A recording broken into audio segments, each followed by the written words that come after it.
തേന്മാവിൻ കൊമ്പത്ത് എല്ലാ ദിവസവും രാത്രി 9 മണിക്ക് നമ്മുടെ സ്വന്തം സൺ സൂര്യയിൽ.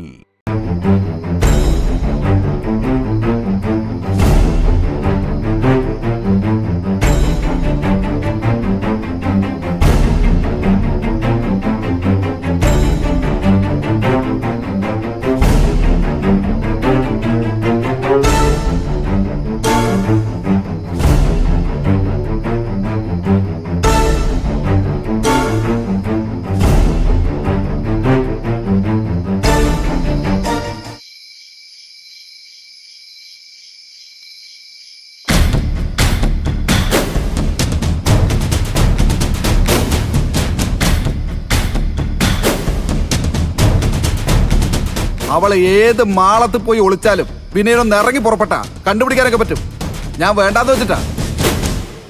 അവളുടെ കൊച്ചുങ്ങൾ ഇവിടെ ഉണ്ടല്ലോ, വന്നില്ലെങ്കിൽ വരുത്താൻ എനിക്കറിയാം. അവളുടെ കൊച്ചുങ്ങളോ? അപ്പൊ നിനക്ക് അവരെ ആരുമല്ലേ? ആദ്യം സ്വന്തം ചോരയെ തിരിച്ചറിയാൻ നീ പഠിക്കും. അതുകൂടെ നിന്നെ പഠിപ്പിക്കാനാ ചീരി ഇവിടുന്ന് പോയത്. അവളിവിടെ ഉള്ളപ്പോ നീ നിന്റെ പെമ്മക്കളെ തിരിഞ്ഞു നോക്കാറുണ്ടോടാ? ഞാൻ നോക്കിയില്ലെങ്കിൽ എന്താ, നിങ്ങളവരെ പൊന്നുപോലെ നോക്കുന്നുണ്ടല്ലോ, പിന്നെ അവളും ഉണ്ട്. എനിക്ക് കൂടുതൽ ഇഷ്ടം എന്റെ മോനെയാ, അത് ഞാൻ എവിടെയും പറയും. ചീരു ജോലി അന്വേഷിച്ചിറങ്ങിയതിന്റെ പ്രധാന കാരണം ഇതാ. നീ നിന്റെ പെൺമക്കളെ നോക്കില്ലെന്ന് അവൾക്ക് നന്നായിട്ട് അറിയാം. അപ്പൊ പിന്നെ ഒരു അമ്മയെന്ന നിലയ്ക്ക് അവളുടെ പെൺമക്കളുടെ കാര്യം അവൾക്ക് നോക്കിയല്ലേ പറ്റൂ. എടാ, പണ്ടത്തെ കാലമല്ല വിനയ. ഇപ്പോഴത്തെ മക്കളെ പഠിപ്പിച്ചൊരു നിലയിലെത്തിക്കാൻ അച്ഛനമ്മമാർ ഒരുപാട് കഷ്ടപ്പെടേണ്ടി വരും.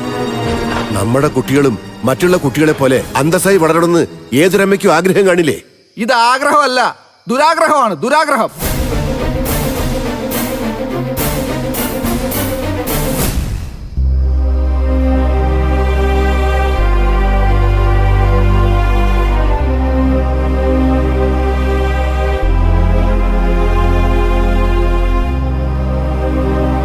മക്കളോട് സ്നേഹമുള്ള അമ്മമാർ ആദ്യം ചെയ്യേണ്ടത് കുഞ്ഞുങ്ങൾക്ക് സ്നേഹവും വാത്സല്യവും ആവശ്യമുള്ള പ്രായം വരെ കൊടുത്ത് അവരെ ചേർത്ത് പിടിച്ച് കൂടെ നിർത്തുക എന്നുള്ളതാ.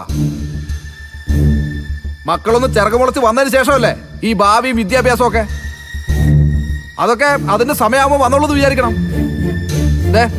ഇതുവരെ അവളുടെയും മക്കളുടെയും കാര്യത്തിൽ ഞാൻ എന്തെങ്കിലും കുറവ് വരുത്തിയിട്ടുണ്ടോ? ഉണ്ടോ?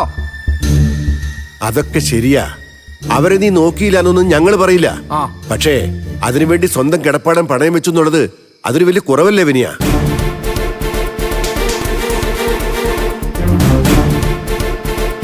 നിന്റെ അമ്മയത് നിന്നോടുള്ള സ്നേഹം കൊണ്ട് ക്ഷമിക്കും. അതുപോലെ മക്കളോട് സ്നേഹമുള്ള ഒരു അമ്മയാ ചീരു. അവളുടെ മക്കൾ അനുഭവിക്കേണ്ട സ്വത്താ നീ മുടിക്കാൻ പോകുന്നത്.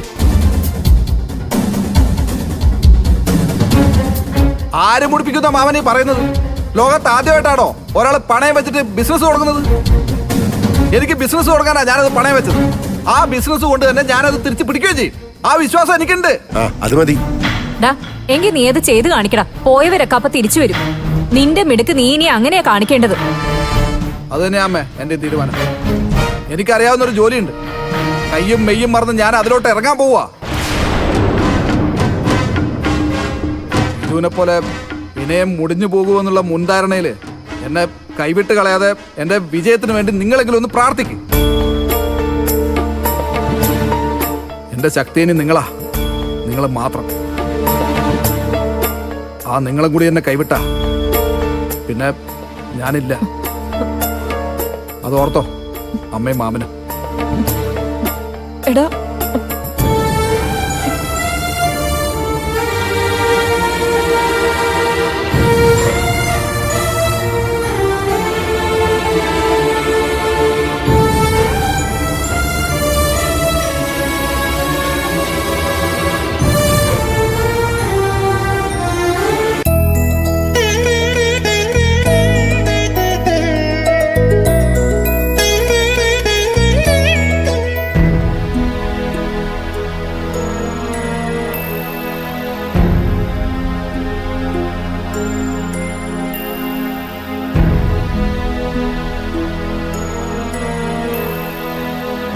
നീ മോനെയും കൊണ്ട് ഇവിടെ വന്നിട്ട് എത്ര ദിവസമായെന്നറിയോ?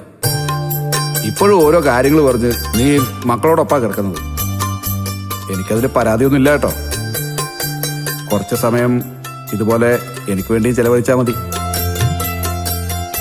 മക്കളുടെ കാര്യത്തിൽ കൂടുതൽ ശ്രദ്ധ വേണ്ട സമയമല്ലേ വിനേട്ടാ? അവരല്ലേ ഇനി നമ്മുടെ പ്രതീക്ഷ.